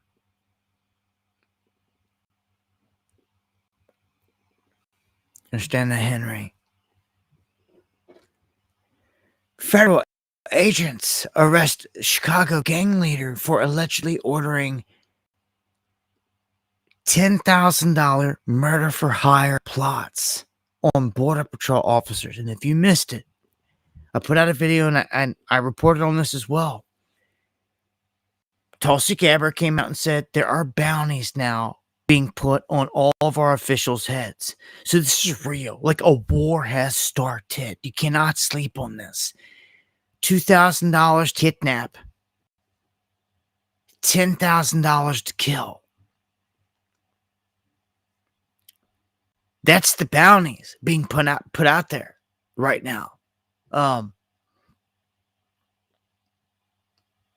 So this was a gang leader that was putting this one hit out, murder for hire, 10K. Others are doing the same. Like these things are going to get executed, like these orders, and like it's going to go down. You know, I can't stand Trash Patel and his lies because, you know, he's protecting pedos and everything else. Much love, Wayne. But he comes out and makes a statement here about all the gangs and everything else. This shows you where they're shifting this to. As it says here, 110,000 savage gang members are running wild in Chicago. 117,000 to be exact there. He's saying, what are they going to do? Are they going to war with them? Taking the juggernaut that is demolishing the weaponization of law enforcement and bringing it to places like Chicago. When I was there today with Todd, we learned that the Chicago city streets have 110,000 gang members. That's right, you heard me right. They had 1,200 shootings this year alone, 360 homicides. When politicians choose to side with those metrics and not their citizenry, thank God we have President Trump and this Department of Justice and this FBI going in there and crushing violent crime. And President Trump sent us into these cities quietly to set the stage, to set up for the National Guard, to see the success that we saw in Washington, D.C., in Memphis. The FBI has been leading the charge in every single one of these streets because we know how to gather ground-level intelligence and we know how to put handcuffs on the bad guys and we know that we have the back he claimed the agents at the he claimed a victory in Memphis, huh? Already, like we didn't even see much of nothing there. So I guess Memphis has already been a blip on the radar. So he's putting DC and Memphis in the rear view, which means Portland and Chicago are on tap right now. And let's see where this goes. I don't think they're going to spread their resources too thin. They're pulling up National Guard from all over. And here's my biggest issue with this. Look, here's Boston. Boston police officer hospitalized with broken bones after being attacked by Hamas supporters. This would be like the next place they could be sent into because of a handful of events. But here's my thing. Back it up to this whole thing where they just got ambushed.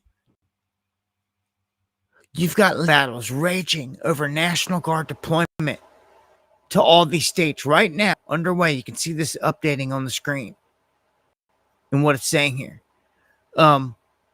Here's my biggest thing with this. Okay.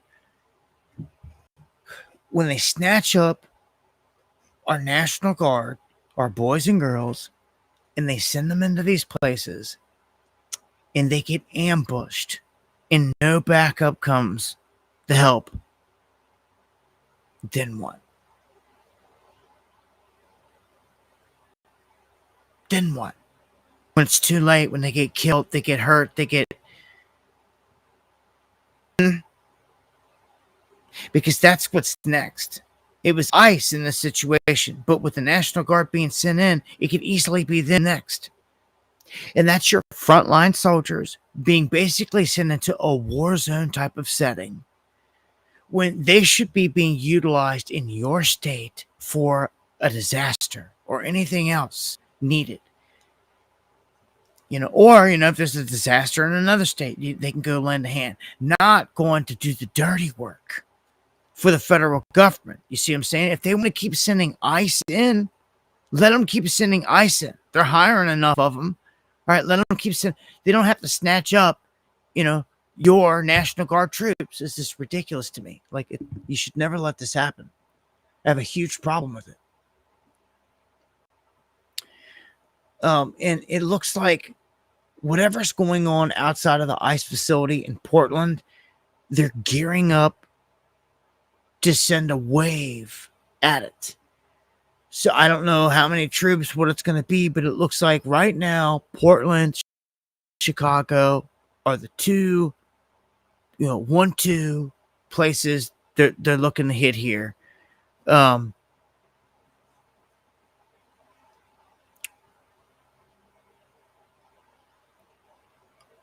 forget what the name was. One of you guys out there said you were going up here to Seattle this weekend to live stream or something. Any of the stuff that pops off, I appreciate that. If any of you guys get any footage or have any streams or anything like that, let me know. Hit me up. Email me, dabu7@yahoo.com. Let me know about it. And I'll do my best to share it and get it out there. Seattle, a different city, obviously, than Portland. So if things start to pick up in Seattle I could very easily see them shifting. If they put in a huge operation in Portland and say they wrapped it up, I could see them shifting to somewhere like Seattle, the next city. And out of Chicago, who knows where they go from there? Up into Milwaukee, or what's it going to be? Where are they going to go? I don't know. It's yet to be seen. But again, as soon as Trump says it, mentions the name of a city, you can guarantee they're going in. So Trump also says he thinks that the mayor of Chicago and J.B. Pritzker, the governor, need to be arrested. That they should face criminal charges right now. If that's the case, that means that your ICE should be able to go in and put hands on them and arrest them. Who's going to stop them? Who's going to stop that from happening? Their police, they couldn't even police the streets. I don't know. This is where it's really fitting to get crazy. We'll see. I've been waiting to see where a big mayor or governor is going to get arrested from a major city and this stuff starts to go down. And will it be just they get arrested, slap on the wrist, released in a puppet show? Or would these people serve some time? And if that's the case, if they get taken down, then there has to be some kind of emergency election to fill the positions of these people. You can't go without a mayor and a governor, so Lowrider going to Tacoma tomorrow. Have a camera ready. Hey, I appreciate that. Good luck. Be safe. So Trump says he may invoke the Insurrection Act. Okay? What this means, this is a rarely used federal law that empowers the president to deploy U.S. military forces domestically to suppress insurrections, rebellions, or domestic violence when local authorities are unable or unwilling to maintain the order. See, that's the whole excuse for them to come in. This act bypasses typical restrictions and laws on military use for civilian policing and has been invoked only about 30 times in all of U.S. history, most recently during the 1992 Los Angeles riots. So that's how crazy things have to get. But that's where we're at. Can you imagine that in multiple cities, and this keeps happening? Trump stated, Well, I'll do it if necessary. We'll have an insurrection act put in motion. So this is next up. Then you see headlines that it's on. Trump signs it. This is what they've done. Then this means that he can get away with sending the troops into whatever area to do whatever. And that means that they'll go front line to arrest people, do whatever. And people are going to have huge problems with it. I've got problems with this, man. Like, our troops should not be being used for this. That's why it was written for a reason in the Constitution and all this stuff, man.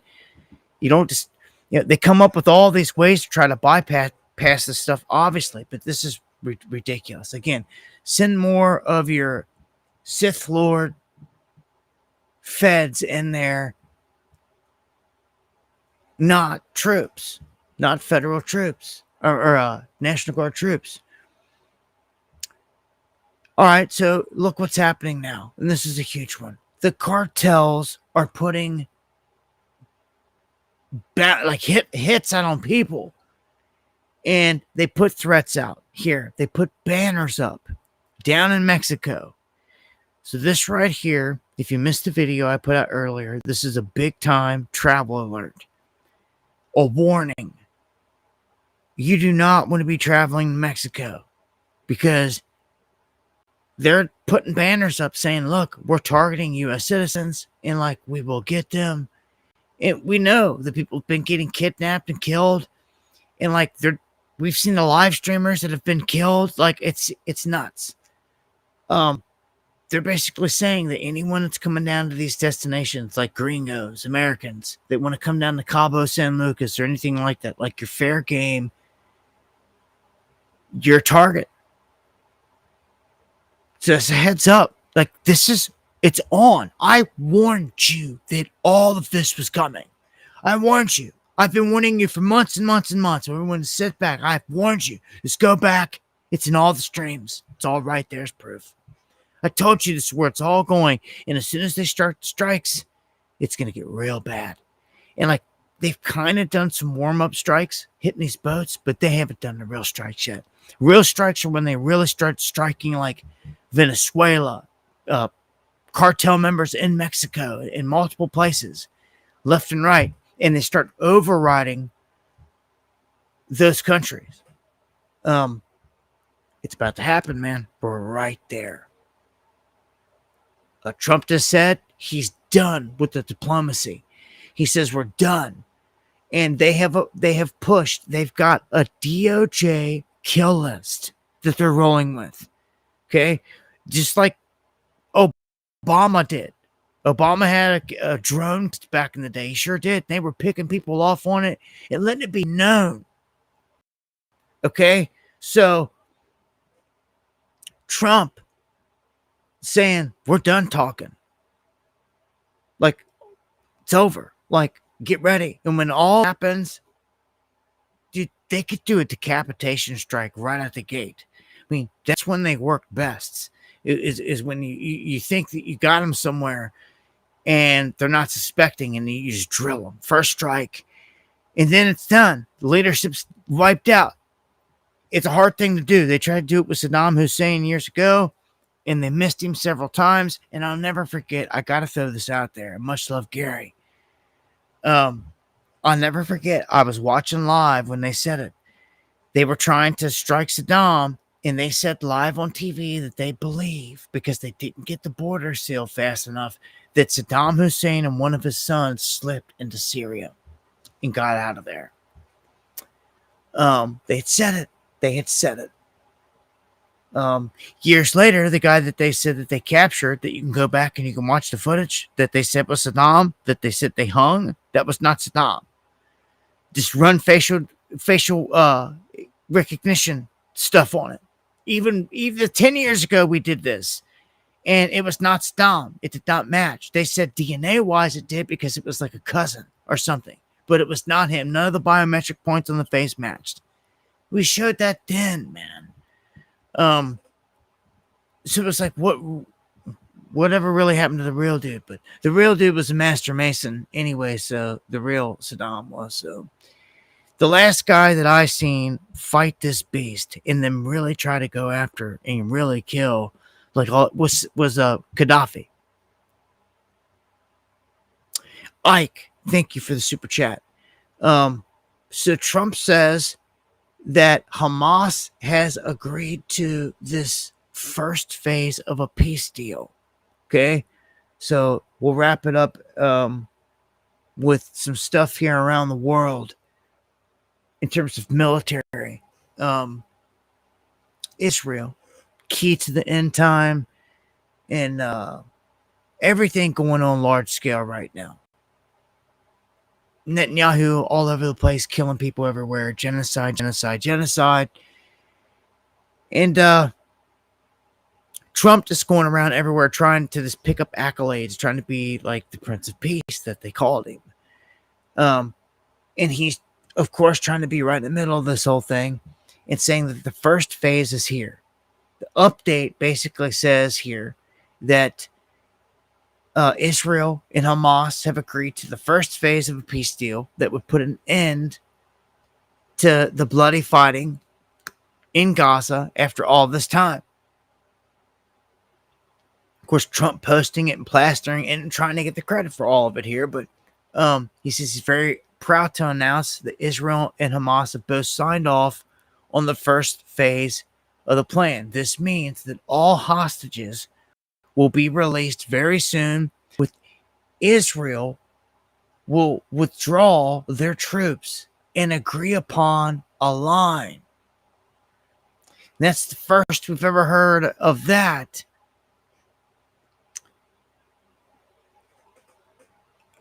We'll see where this goes. You know, peace, and then comes sudden destruction. So that's where it sits with that. We'll see if they even exchange people. Yeah, Israel funds Hamas all the way back in the day. I played a whole Rand Paul piece on that, exposing that, or maybe it was Ron Paul, talking about that. Yeah, no one ever wants to talk about those things. The world's a stage, man, just like they created ISIS and Al Qaeda and all the boogeymen, and that's how it is. It's how it is. Washington burns through $34 billion backing Israel. $34 billion. So we've got all these things going wrong, going down here in this country. And $34 billion to Israel. Like, insane. What about America first? So, Ukraine. They have drones reach Western Siberia. They're hitting everywhere. I dropped a video. They hit the cooling tower at the main nuclear power plant there in Russia. They sure did.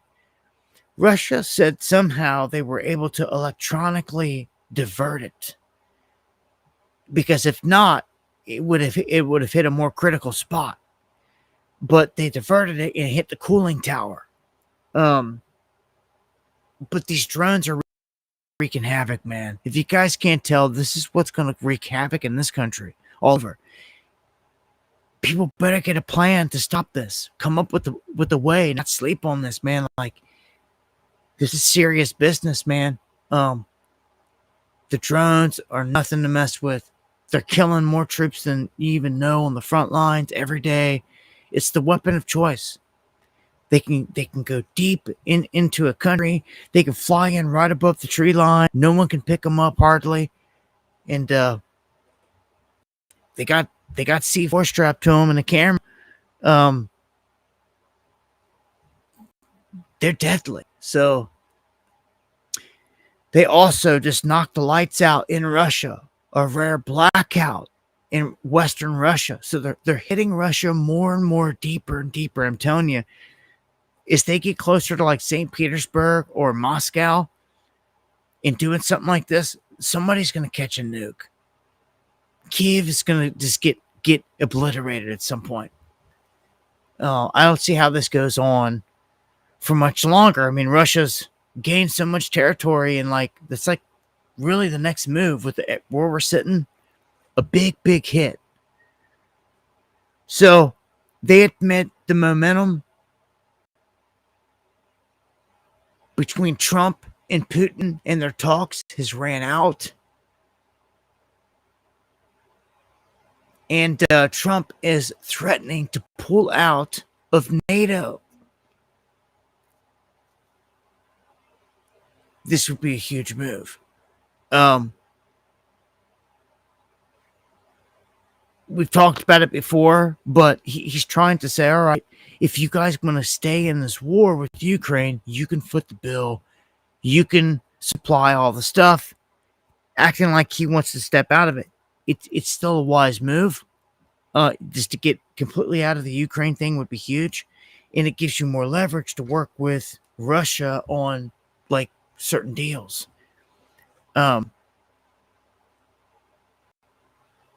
Which he's talked about. So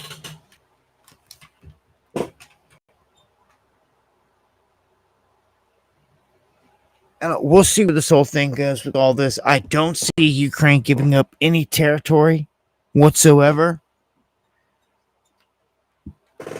Or Russia giving up any Ukraine territory or like back to them. They're going to keep every single thing that they snatched up. And this one right here is showing that our army is about to force millions of our troops to eat plant-based rations. This begins in 2027. It's one thing to have an MRE if it's however old and it's made of whatever that's in it. That's horrible as it is. But now it's going to be just some like Soylent Green, Bill Gates concocted crap in a bag. No way. No way. You guys ever had an MRE? I had buddies coming to work years ago. I never forget the first time they brought one in. They cooked one, they warmed it up, and he brought it out, and it's like what are you eating? My buddy was like, he told me different kinds, different brands. I'm like, you seriously eating that? He's like, yeah, and he gave me one, and I held on to it forever. But he's sitting there eating it, and it smelled decent, like it was a pasta mix or something. And he's like, but there's some really, really nasty ones. He goes, there's only a couple that I can stomach and I can eat. And he admitted it. And I was like, why are you eating that of all things? He said, so don't go to waste and this and that. And I was like, oh, okay. So I just remember the conversation and like him admitting it like wasn't the best food, but like when you're out there, like you have no choice. And I'm like, the heck with all this, man. Like,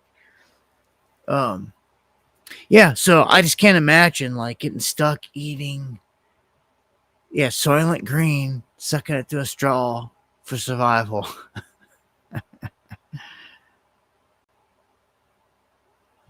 I don't know, man. I mean, something's better than nothing, but I say have a plan. Survival food, growing food, have a greenhouse, have some chickens that can pop off some eggs. It's all critical to keep you alive anyway. Save you some money too, the way things are going. Yeah,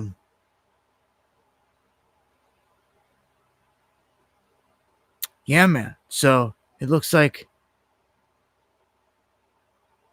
right at the top of the hour brings us to the close of another one. I'm gonna go over and check the chat. Yeah, see what people got to say. I can hang out for a minute, chime in with the chat here, run some music, take us out of here. Steely, again, thank you for the super chat. Our troops do deserve so much better. Salute Tootie. Oh, let me go check a DM. Yeah. Oh, yeah. That's before we shut it down tonight. That's what I got to do. I got to go over here and show you the Twitter feed, some X feed stuff. So anyone that's checking out, much love. Good night. Thank you for joining us.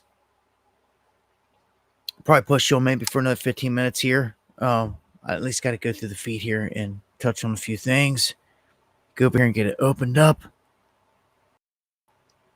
And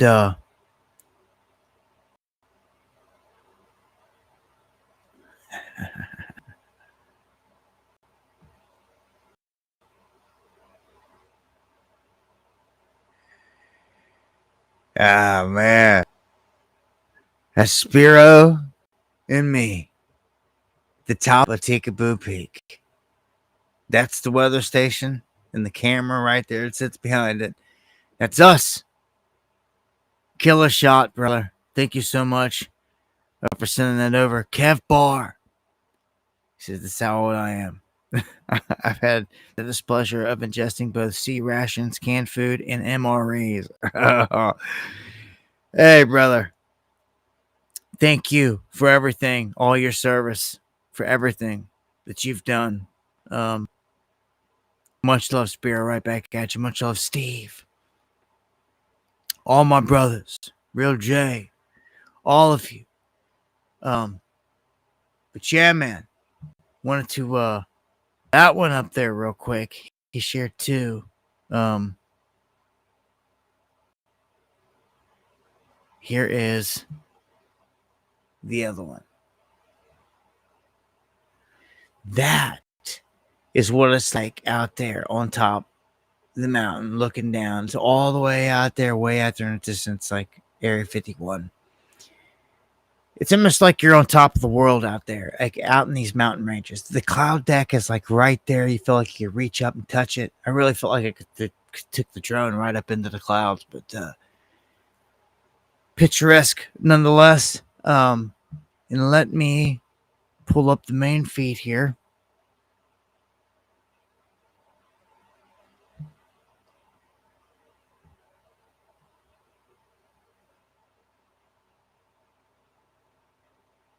Make sure you're following me on X for updates and videos, putting videos out every day. Breaking news, got stuff popping off left and right.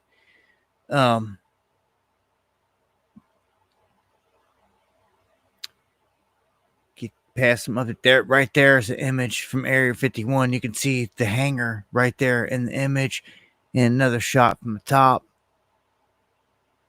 Again, I got a video there. If you guys want to go watch that, check that out sometime. Our trip to Area 51. If you guys ever think about going, let me know. Look at this. Amsterdam, 250,000 people attending a massive rally against the Mossad in Israel. Okay. And here he is. He's back.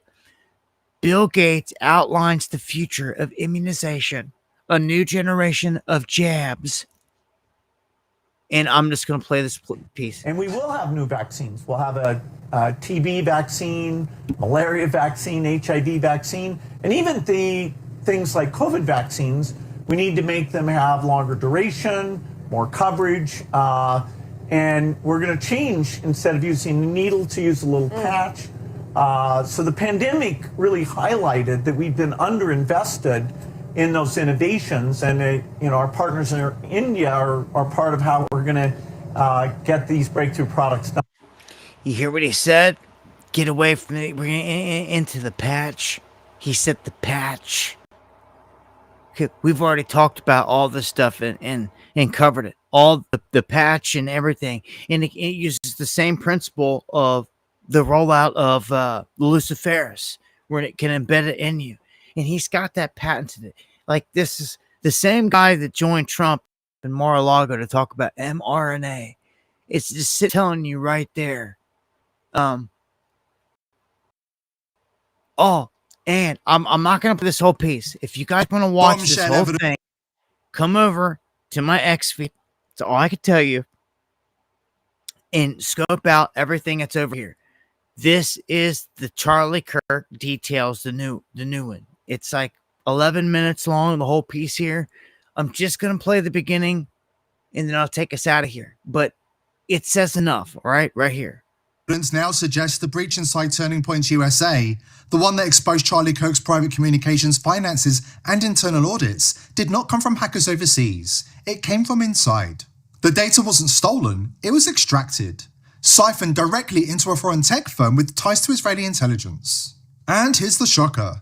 Erica Kirk's mother sits on that company's board. Yes, the mother of Charlie's wife, connected to the same firm, now accused of funneling TPUSA data straight into Israel's surveillance network. What? You hear that? Dude, what? Oh, yeah. This is as scammed out as it gets. It's scammed out as it gets. Mom sits on that board, the Israeli board, like, get out. With all the stuff that's connected. Like, go check out that full piece there for sure. Again, thank you, Kev Barr, Steve, for the super chats there. The connections back to the Mossad, man. I mean, it's every time, man. It's every time. It's clear who the ones doing all the evil and all the bad stuff is. All the time. It's clear who it is. I guess that brings me to the end of another one. Take us out of here. Give some shout outs.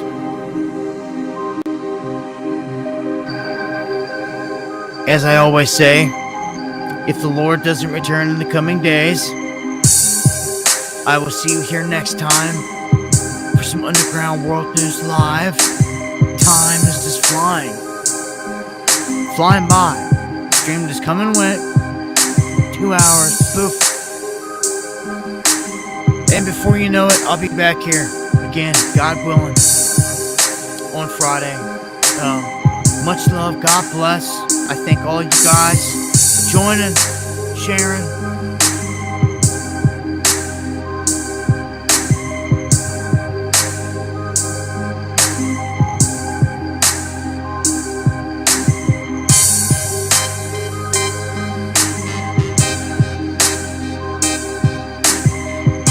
And myself, Low Rod, thank you again.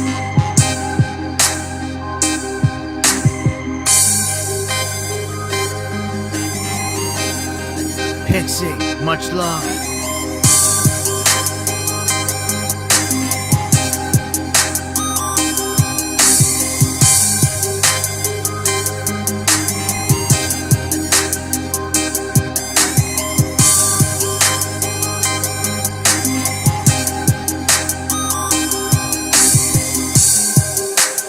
Thank you, Nish, Sharon, Spiro, Lord, Stealing, Bones, Dexter, much love to everybody. Gotta give a shout out to the legendary Eon. Sliding in, man. Hey, I appreciate it more than you know, man. I know I say it all the time. I don't even know what else to say. But I appreciate it more than you know, man. Much love. God bless. For real. Stay safe. If I don't see you in the flesh,